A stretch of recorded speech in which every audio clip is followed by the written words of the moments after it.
Hello everyone, ke Coach Tanki over here. So today re tlo bua ka ho ja hantle. Jwale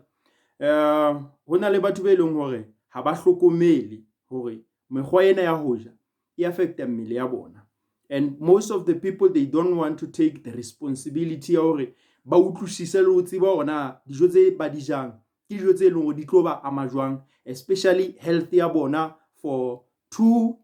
or 5 or 10 years coming. Okay, and ke bone hangata ebile le batho ba bontate o tla fumana hore ke batho ba phelwang kapa ba hlokomelwang ke batho ba bomme, and dijo tseno di jowa ke yena.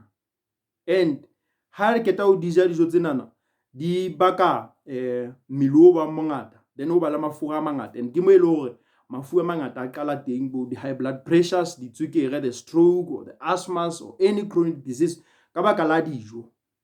So dijo tsenana e mong ha di ja o tla ba bile a ntse a tseba hore ke dijo tse leng hore di ka ba kotsi. Like we all know hore dijo tse mafura a mangata di ka ba kotsi mmeleng wa hao, but o di ja e le hobane o batla ho kgahlisa it's either ke molekane wa hao or motswadi wa hao, but motho a tlo suffer ke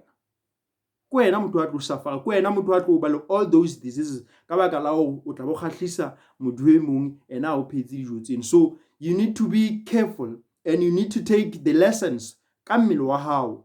wena, whether motho wa ntate or o ngwana, or at any age you have to take care of yourself, because hore mmele wa hao o tlo phela jwang for the 5 to 10 years coming ke ka lebaka la dijo tse wena o di jang, ke ka lebaka la dijo tse wena o di sebedisang. So o tlameha o nke boikarabello ka tsona hore o utlwisise le hore o tlo tsebe, because